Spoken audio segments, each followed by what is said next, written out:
brand new. And lucky you, guess what? You heard it here.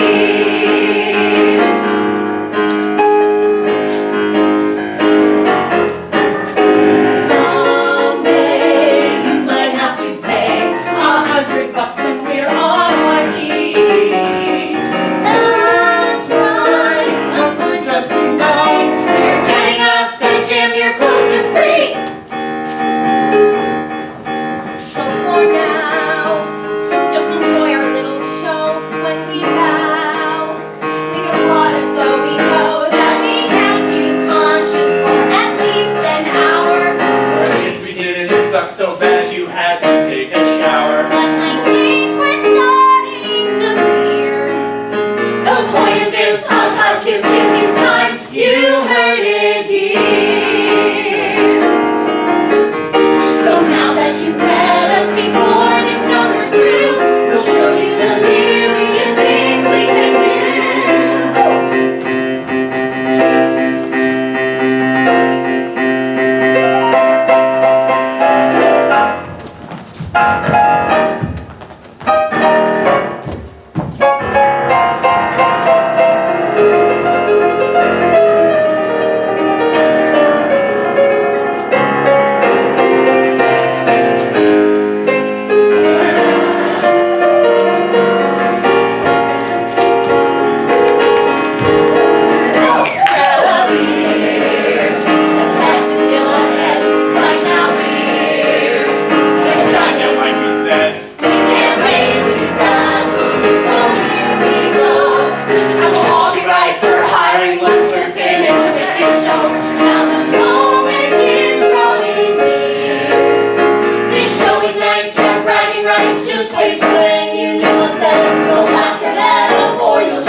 Now, another installment from the ever-captivating case files of Detective Alistair Combs and his trusted companion, Dr. Jane Shelby. Tonight, the thrilling conclusion of The Purloined Bracelet. Oh, Mr. Combs, we are so worried. Tell me, have you made any progress in finding my missing diamond bracelet? It was valued at over £7,000, and had been in my family for generations. Do tell me you were able to retrieve it. Please, Mrs. Watford, calm yourself. If only for the sake of my own ever-growing exhaustion. Now, as for the bracelet, it has only been 18 hours since we first met to discuss the case. Of course I've made progress. In fact, I'm quite close to discovering its exact location. Is that so? How very impressive. Mr. Combs has a knack for the impossible. So sorry to be late.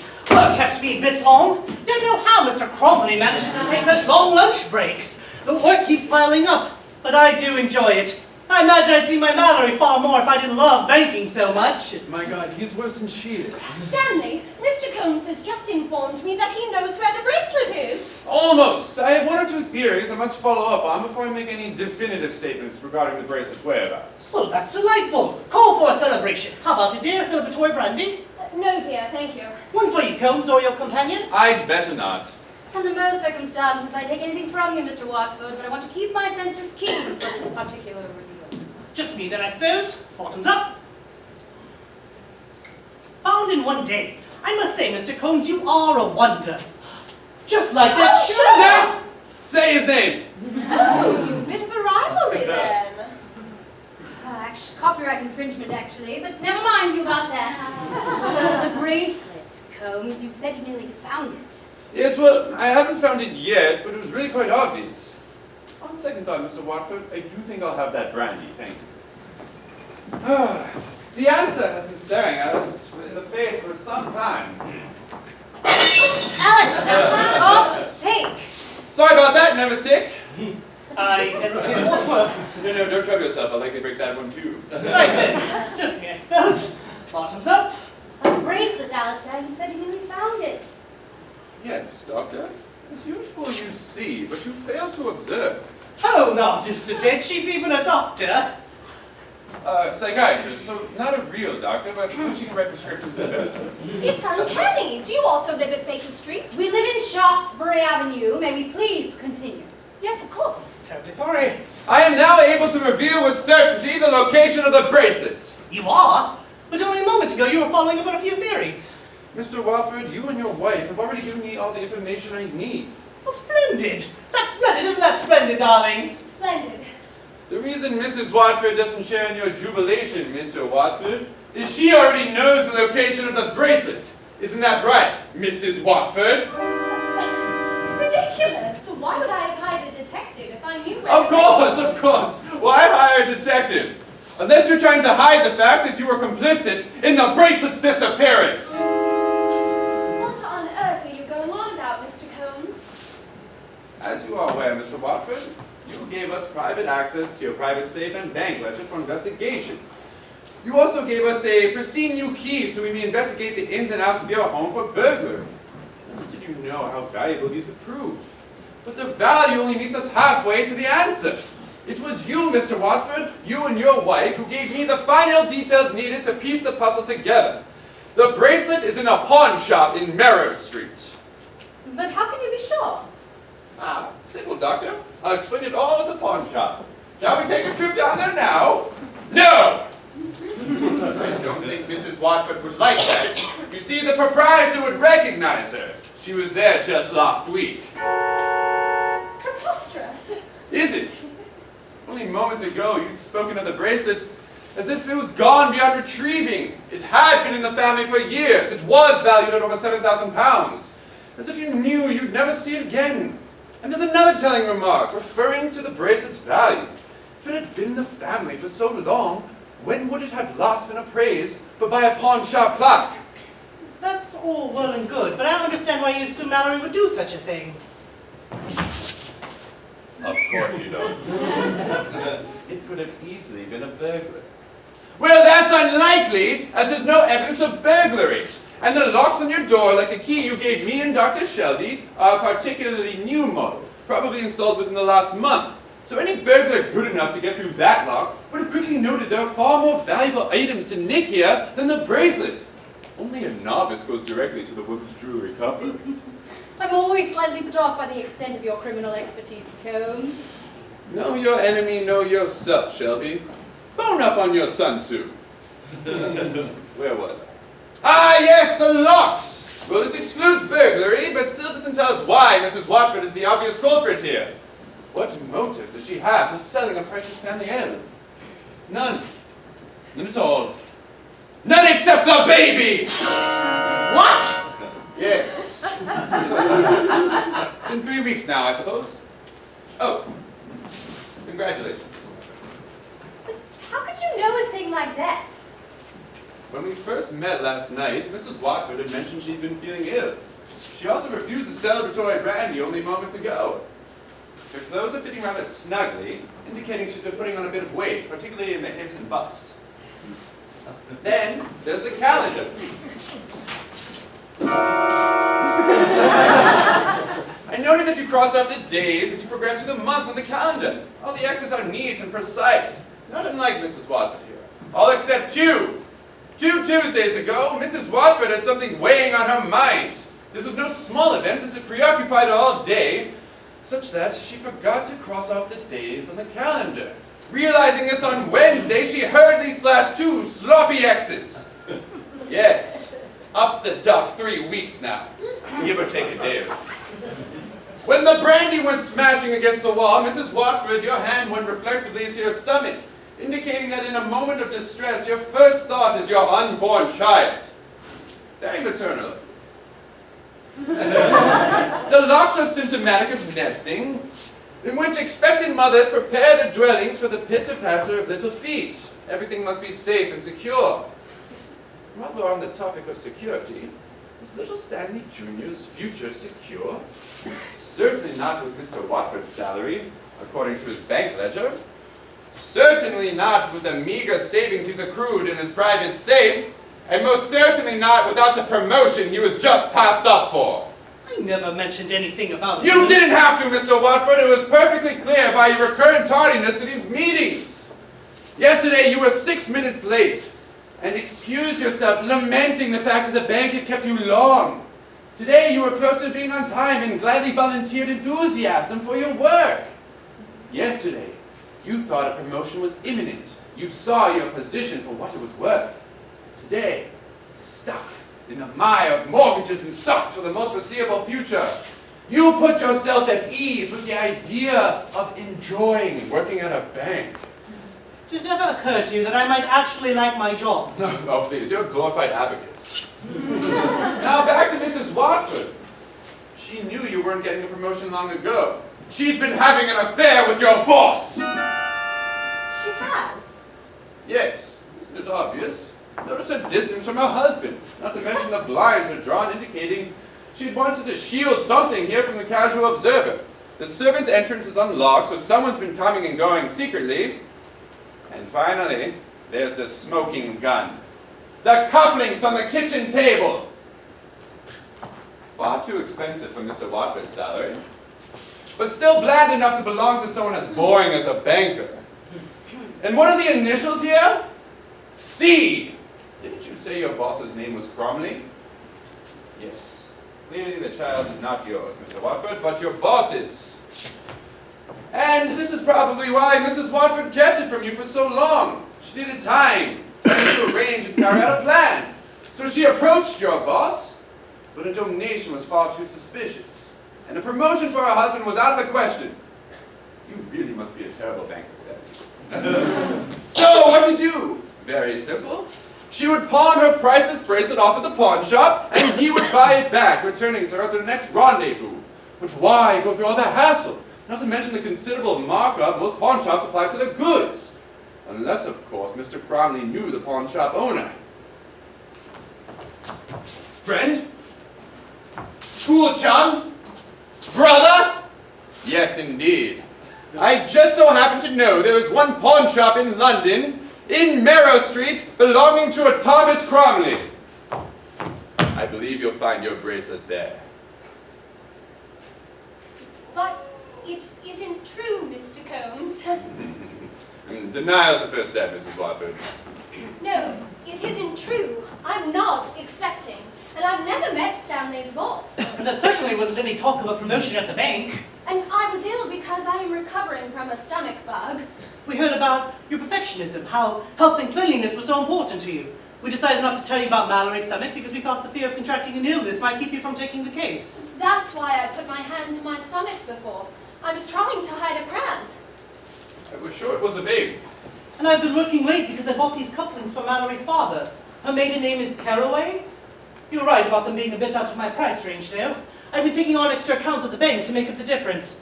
It was supposed to be a surprise. Oh, Stanley! Well, this is interesting. Oh, my cousin just had a little girl. Could that be the baby? No, that isn't the baby. What about the locks? Oh, yes, that. There was a break-in just a few blocks down, and Mallory was feeling uneasy. So I went out and bought the best new locks I could find and had them installed. About, 2 weeks ago, yes. Sorry about that. Well, Mr. Combs, your attention to detail is certainly impressive, but we still don't know who stole my bracelet. Yes, Combs, it seems we've done nothing but waste our time with you. Why, that priceless heirloom could be miles and miles away by now, and we're no better off than before we brought you in. Not quite. I can tell you that the bracelet is currently in this room. What? Because I'm the one.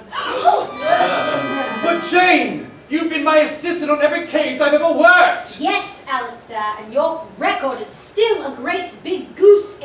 In fact, you've been my golden goose. What better cover for a jewel thief than the faithful assistant of a bumbling detective? But why reveal yourself now? Alistair Hare's the only one who envies his more famous counterparts. I too yearn for the spotlight, a moment of notoriety.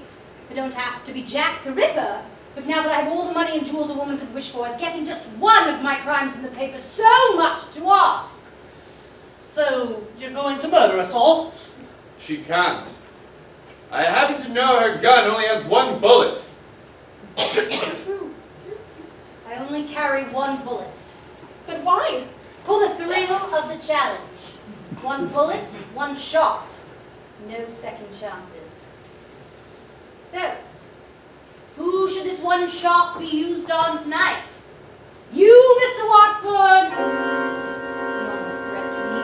I currently have access to your home, your safe, all your savings. If you want to keep any more of your worldly possessions, do keep your mouth shut. You, Mrs. Watford! You're only slightly better than your husband, but not quite worth killing. Besides, how could I use my one shot on just one or the other of you? Leaves you, my darling meal ticket. It's been a fun ride, and while I feel certain that even if I shot both these darlings right in front of you, you'd still have a difficult time solving the murder, you're the one I can't risk keeping around. Sorry it had to end this way.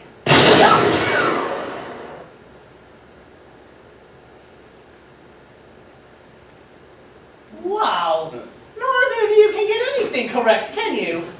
You're like the most incompetent detective and the most incompetent murderess. Well, I would just like to point out that I've been a very successful jewel thief until today. I had never attempted the murderous thing. Oh, shove it. Shall I tell the police, darling? Please. That's probably the best thing to do.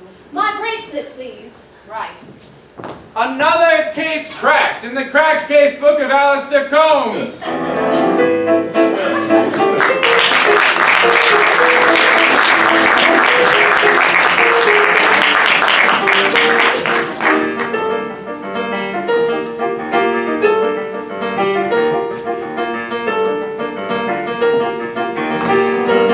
Excuse me. Sorry, no, I don't need help on half-off bus tickets. They're wildly overpriced.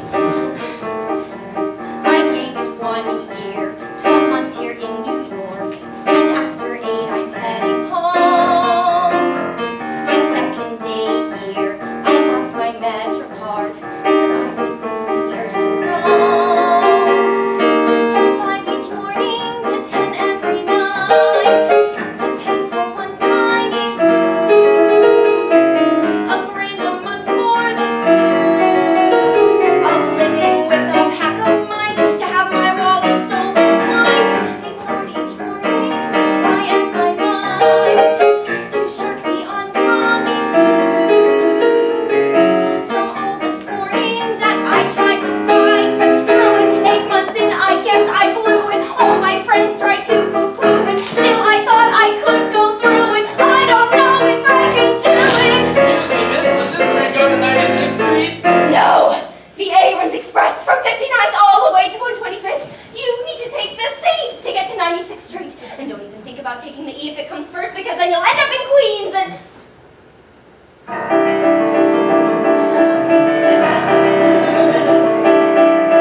Ask me a question like you thought I was from here. Does that mean I look like I know? I mean I'm stupid for just wanting to come here, but maybe I've something to show. He didn't see just a scared little no one, a girl way outside of first year, looking for someone who knows where to go when my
Just me? You know what I mean. You thought it was her. It could have been her. And I would have been late? You are late. The subways. Look at she is too. What are you wearing? What? Your shirt. What about it? It's my best shirt. It's blue. So? Lillian Duval hates blue. What? How am I supposed to know that? Everyone knows that. Everyone where? Everyone on BroadwayWorld.com. Haven't you done your homework? I was on all that chat. I figured that was the best place for the gossip. And then I thought a discussion on who should be the next Velma Kelly on Broadway, Uma Thurman or Mila Kunis. I guess I got sidetracked. For the record, Uma, Mila's too short. But you have to change your shirt. I don't have another one. Use one of mine.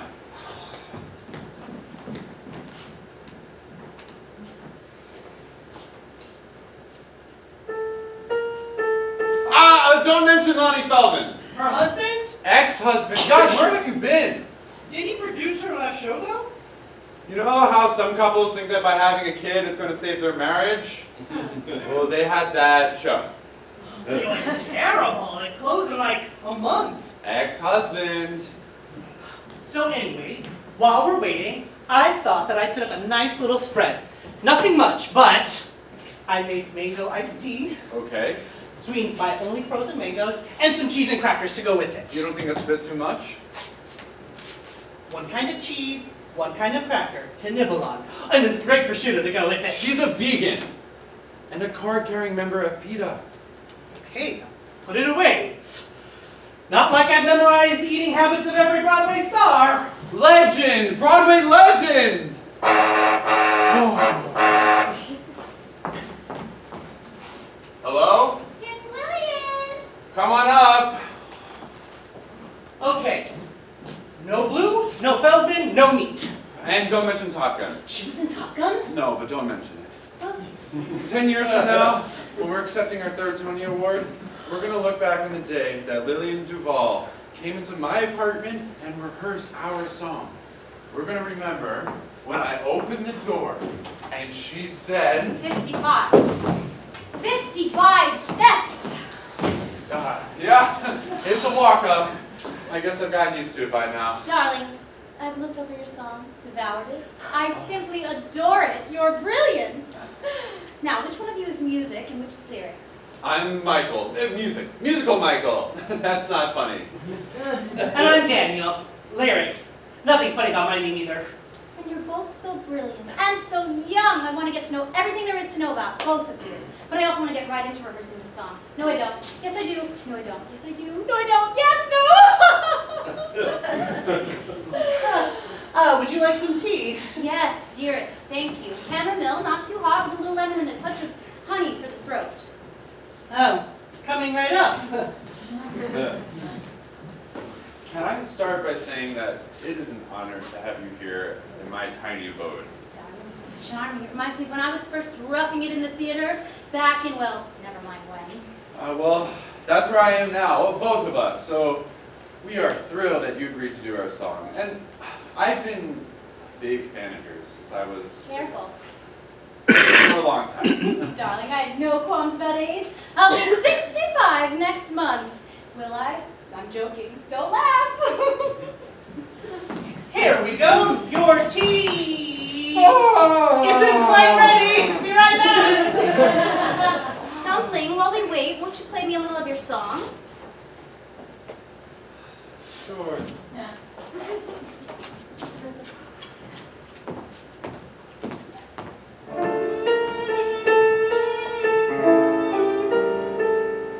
I did want to talk to you about that phrase. Something wrong? No, dear, nothing at all. Here you go. What is that? It's the only thing you have that isn't blue. Lovely. Well, we were just discussing your delightful song. And some changes Miss Duval was thinking of. Oh, please call me Lillian, and I would never dream of changing anything about your lovely song. There's simply a few things I'd like to discuss, and you were just playing. I can't even remember now. Play it again, I'll remember. That. Yes, that does start gloomy, doesn't it?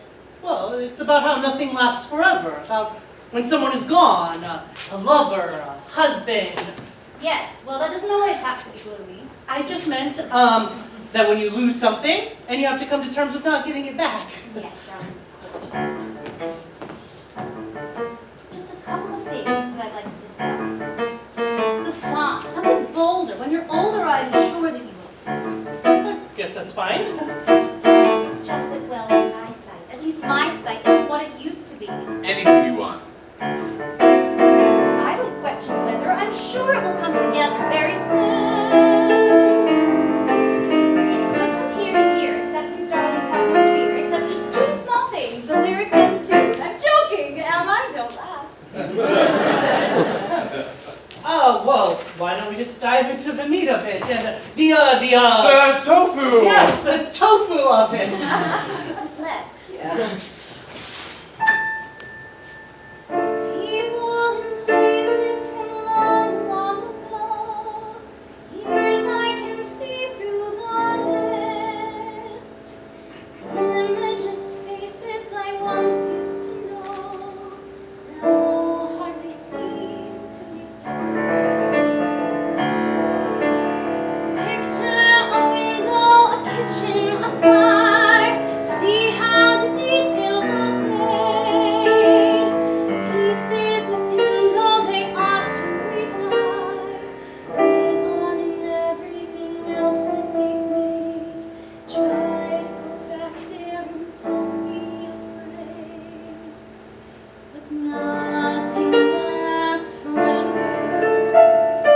Hold on long as you can. Nothing lasts forever. You can't hold on to the love of a man. You see what I mean? Yes. That was, Lillian, that was just... Darlings, I agree. Need some oomph. Now, just for starters, the key, something brighter, something lighter than the one that you two wrote. We'll do whatever suits your voice. The tempo, God, it's dreary. Listen, dearie, I don't want to change a note. Well, we could pick it up a little. I shouldn't be a bother, but I'm sure you both would rather that it soar. I shouldn't say a word, except I know it sounds absurd, except no. I shouldn't speak a moment more. After all, you are the geniuses. I am just the interpreter. Well, your input is invaluable, though. You've been in hit after hit since... Careful.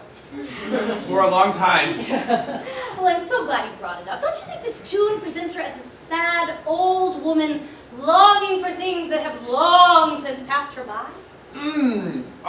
Yes. Well, that's the point. But where's the life? Where's her fighting spirit? She's not dead. Let's look at this next verse and see if we can't just try it up a few steps and with a more driving tempo. I'm sure you'll see what I see. Yeah, we're willing to try anything. Well, not anything. Well, just to try. All right, let's give it a listen. Somewhere a memory begins to ignite, lighting my spirit with fire. Sparks from a moment when all things were right, kindling great in desire. Nothing and no one can take this away. Time plays its tricky old game. Feelings as far as the very first day still come up feeling exactly the same. Reach through the annals and whisper a name, but nothing lasts forever. Hold on tight as you can. Nothing lasts forever. Cling to the day that it all first began. Now we're getting somewhere. I think Lillian is breathing new life into the song. I'm hearing it in a whole new way. Well, certainly is a different take. Darling Daniel, I'm so glad to hear you say that. The words so depressing. Am I messing up your own uncultured skill? Not at all. I'd say some moving, just improving on what's perfect, if you will. Whatever you think is best. I'd never dare impose, except a masterpiece, God knows, except, well, take it from a girl who knows the drill. I do think I should interrupt here just a bit, Miss Duval.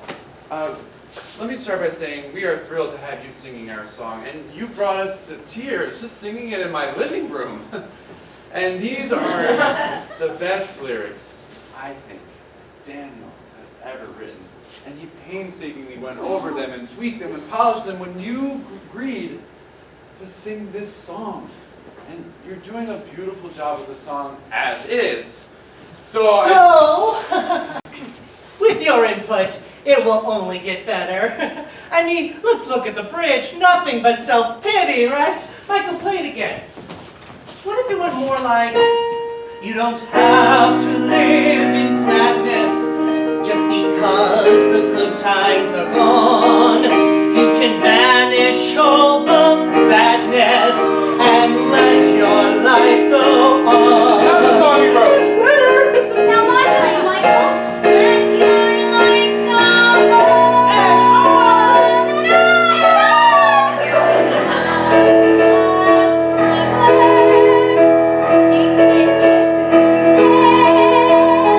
Nothing lasts forever, so enjoy.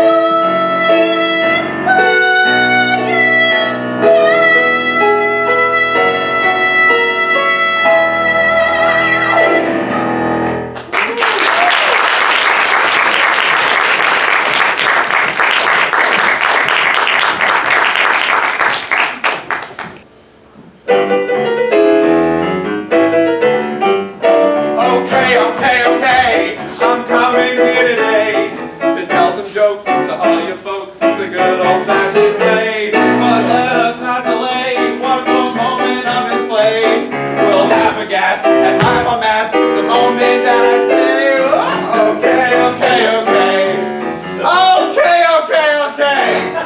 Hear this! Coco Chanel says that women should spray perfume wherever they want their husbands to kiss them. You know where my wife sprays it? The bedroom, the living room, and the dining room. But speaking of kissing, my wife said to me the other day, ever since you've been on that new diet, you've been such a passionate kisser. I say passionate? You got a poppy seed stuck in your teeth, and I'm starving. Okay. Before my hair turns gray, just let me strut and bust a gut to make you people gay. But if I go astray, please forgive the repartee. I'll be polite, I'm here all night, and only here to say, okay. But I love my wife. There's only one problem, her mother. Anytime the two are together, my mother-in-law always says, you should have married Morty Feinberg. Just last weekend we had her over and she said, you see that nice big house Morty Feinberg has? If you had stayed with him, I would have been sleeping there tonight. So I say, I'll call you a cab. And boy, is my mother-in-law cheap. My mother-in-law is so cheap. How cheap is she? My mother-in-law is so cheap, she doesn't even pay attention, because that would require interest. Okay. Don't let the bad outweigh the funny things a person sings from here to old Bombay. But whether A or nay, you're all gonna have to stay. But till the end and just pretend it's lovely when I say, okay. It's not all that bad. My wife and I just had our first kid. Oh, stop it, you're too kind. My wife and I had our first kid. And she says to me, I want to name the kid Agatha. And I say, Agatha, I don't know about that. She says, but my great-grandmother's name was Agatha. I say, I know, I just don't think we should name our kid Agatha. And she said, but I made a promise I'd name my first kid Agatha. And I said, all right! But the boy's gonna get teased. But he's a beautiful baby boy. A bouncing baby boy. I never understood that expression until I had my own bouncing baby boy. And let me tell you, it's easy to get him up the stairs, but it's a heck of a lot harder to get him into bed. Okay. I hope that I could sway your minds and hearts with fits and starts that weren't too cliche. But if they went that way, I'll cause no more dismay. Cause this is it, I gotta quit. Just one more chance to say, okay. What?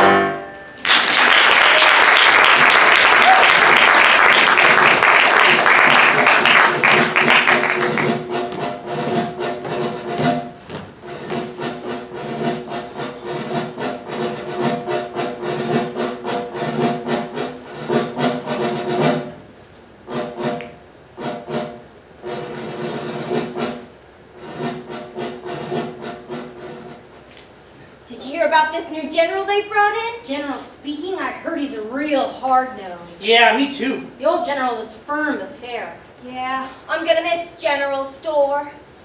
There was something just so down-home about him. Oh, I know what you mean. If ever I felt I needed something, I could always find it in General Store. At a fair price, too. What? Huh? Look, here he comes. At attention. Stand hut! Good morning, men. And isn't it a fine morning to teach a bunch of knuckle-knees how to stuff a turkey? Sir! Yes, sir! As you are aware, General Store folded. His uniform into his duffel bag and retired. From now on, I'll be running this dog and pony show. My name is Speaking, General Lee Speaking. And you maggots are going to be under my command now.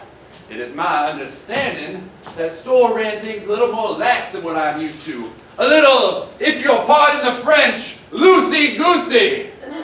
I didn't know I could understand French. Silence!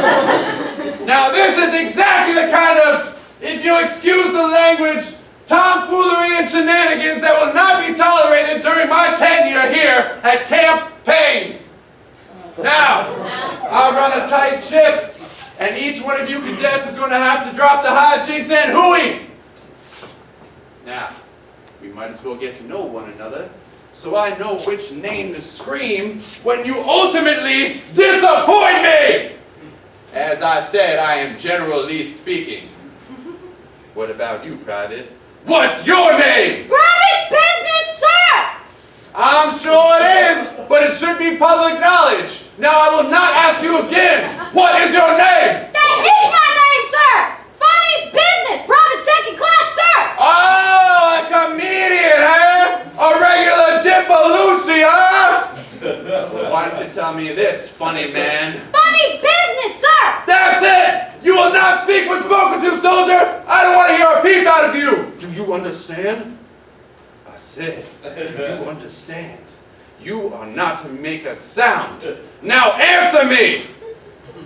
Are you going to say something? Am I making myself clear? No, sir, no! Speak when spoken to, soldier! Oh, is private business's mischief funny to you, son? Why don't you tell me what your name is, Private? Private practice, sir! Oh, private practice. Well, if you think private business is so funny, would you mind telling me how many push-ups you should do for us? I don't think so, sir! Oh, you don't think so? Would you tell us why not? Well, being in the Army, sir, I'm a government employee! What of it?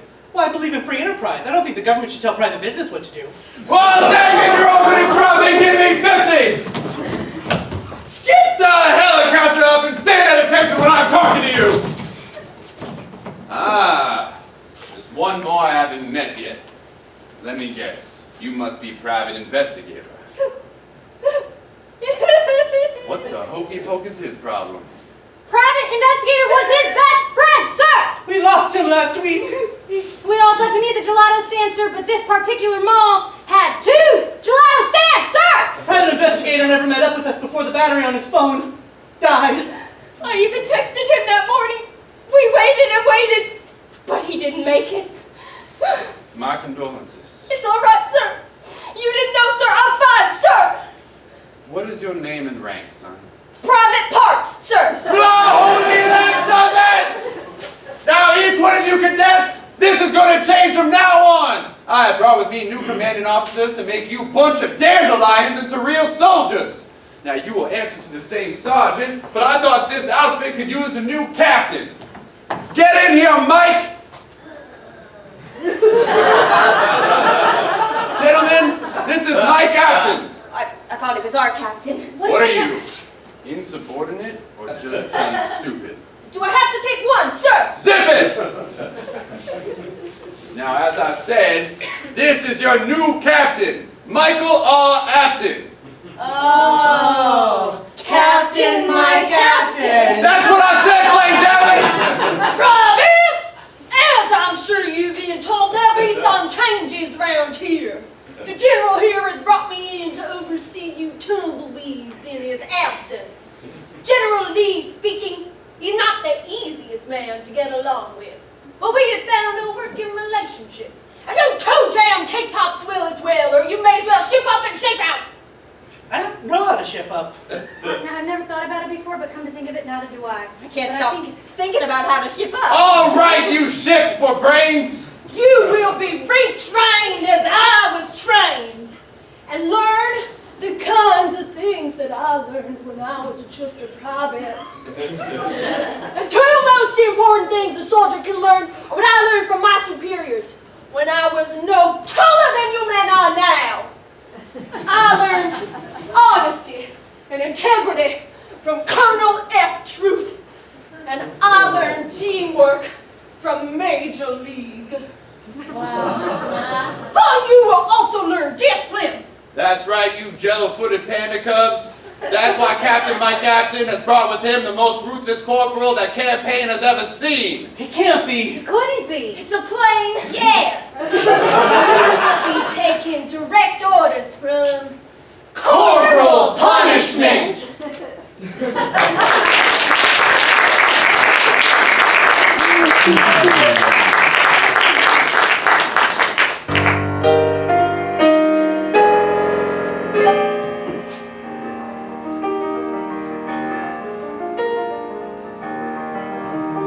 I saw you, the moment that first I saw you, I had never seen you before.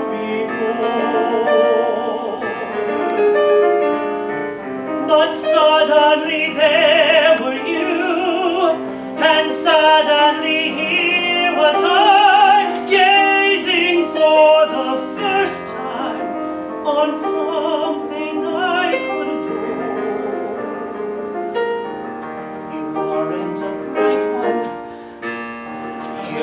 Have a sense of humor, but there's something I can't ignore. It isn't your intellect or even your temperament. Still there's something in you that makes me hunger for more. I don't know what brand you smoke, your politics, your favorite film. Don't even know your name. But I know a bosom full of sentiment, of love or hate, is still a bosom just the same.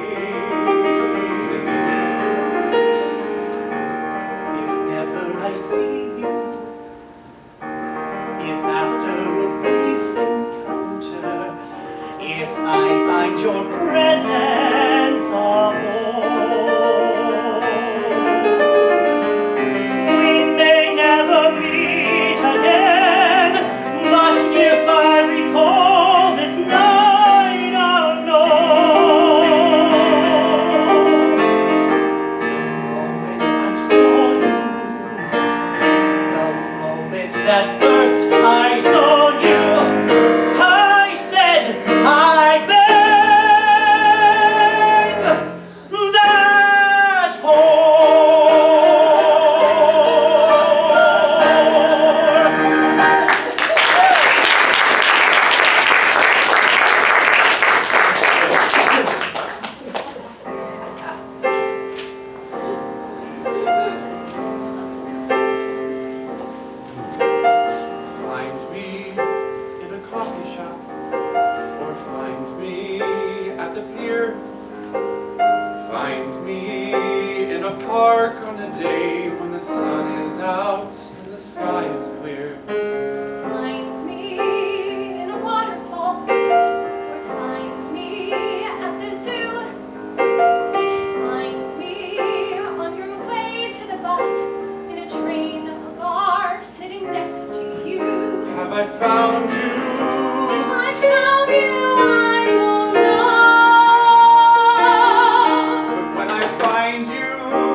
alone in the storm.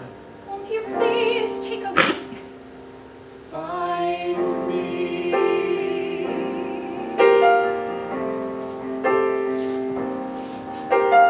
Find me in your deepest sleep, or find me In a book. Somewhere where the day meets the night. I invite you there. if you'll simply look. But to find me, use your senses, not your eyes. You can find me where your deepest passion lies. So find me standing at your side, or find me far out at sea. If we had passed on the street, were we not looking then? I can wait for the day when we two meet again. But the gleam in your eyes, I'll discover it when you find me.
easy and we could do it together. What? What? What's with that face? That's my face. You made a face when I mentioned the recipe. I made a face. Oh, you made a face. It was like, I don't make that face. maybe it was more. I have never made that face in my entire life. I guess, if anything, it was like... No, that's. This was. Are you sure it wasn't...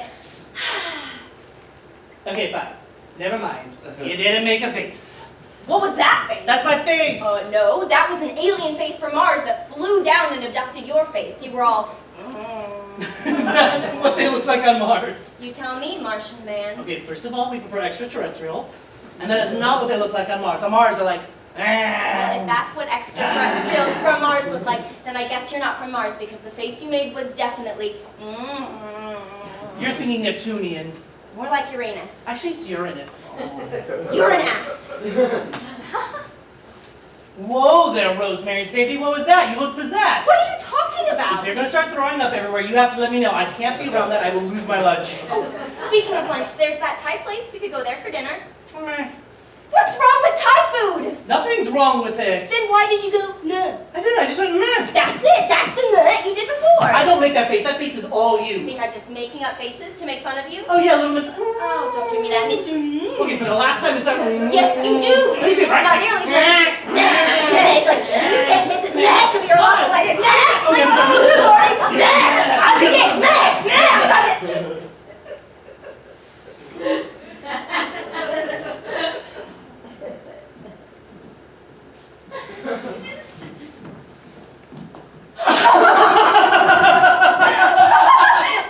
Did you see his face? He was like, And she was. but she was also like, oh my god.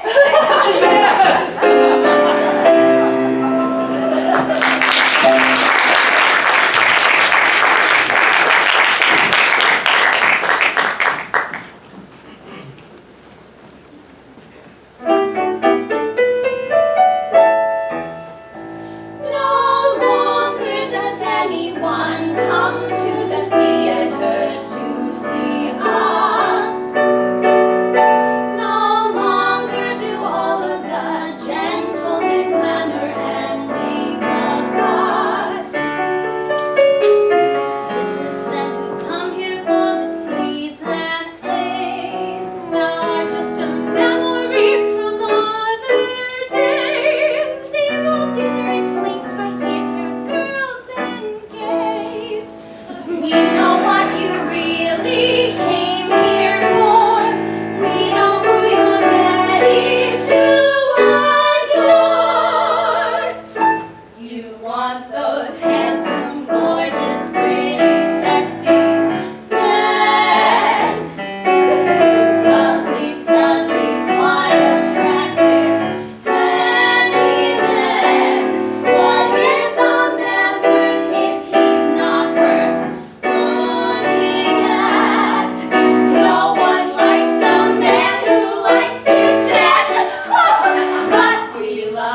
Evening there, Governor. Shine your shoe for a shilling. Right then. Here you go. We'll have her done faster than you say. Bob's your uncle. How terrific. And here's a tuppence for your troubles. No trouble at all. Evening then, Governor. Shine your shoe for a shilling. I dare say they are a bit scuffed up. A bit, yes, but don't you worry. We'll have her done faster than you say. Bob's your uncle and Becky's your aunt. My, but you are fast. And here's a threepence for your trouble. Thank you. Ah, good evening for work. Good work for an evening. Evening. Oh, shine your shoe for a shilling? Well, I'm standing here, ain't I? Yes, well, here we go. We'll have her done faster than you say. Bob's your uncle, Becky's your aunt, Jane's your sister, Timmy's your nephew, Ed's your second cousin once removed, Gwen is your granny on your mum's side, Jack said every holiday, but we don't know where he come from.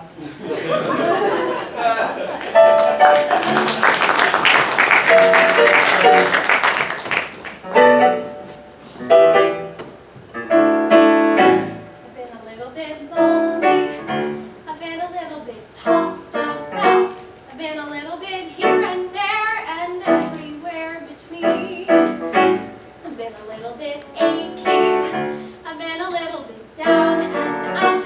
I've been a little bit in a rut, if you know what I mean. I've been a little bit awesome.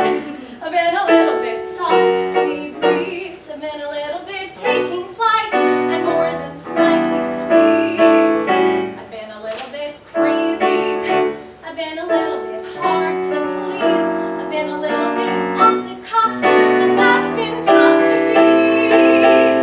And I've had pain, just a little bit love, just a little bit everything in little pieces. Wait and hear my hypothesis. Don't you need release as much as me? I've been a little bit sassy. I've been a little bit up a creek. I've been a little bit, what's the word? A bit absurd and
out behind you, and that's Fred, you step forward with the wandering hands. Beatrice, your great aunt, who gets drunk at every bank holiday, starts singing Ivor Novello tunes, throwing up all over the nice linen, scaring the grandkids. And Billy's your brother. Looks nice. Thanks, mate. Never seen such a shine. Gave it me all, I did. Right then, on to the left.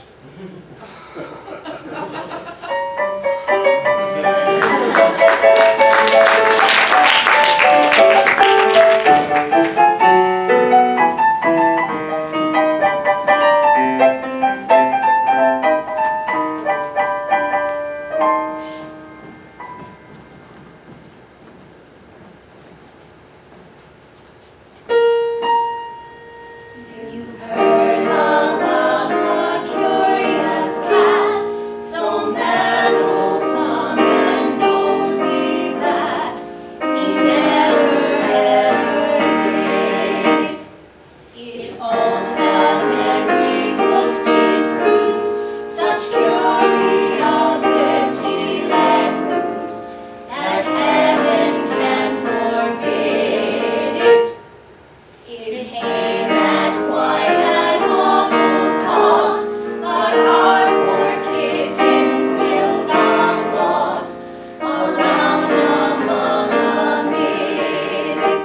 So we ask with all these perfect rhymes, If we know that kittens live 9 times, then what else did it?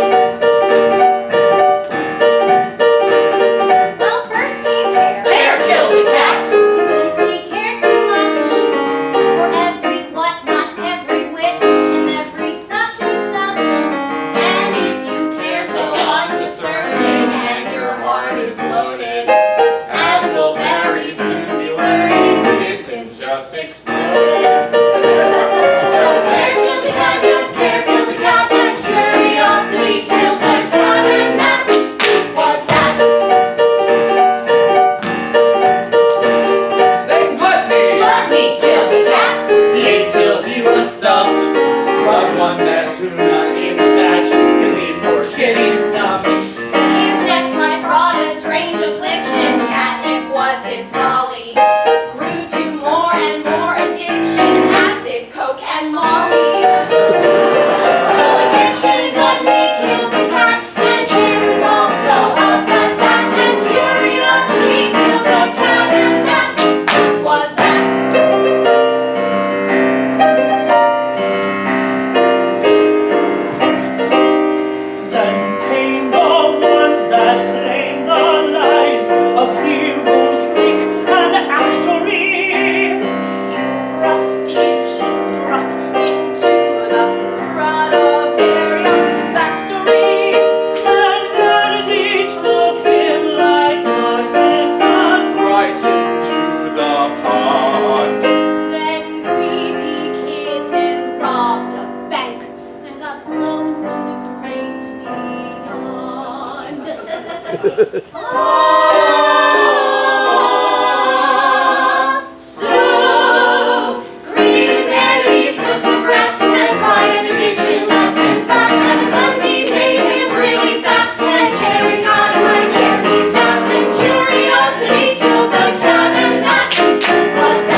heard it here.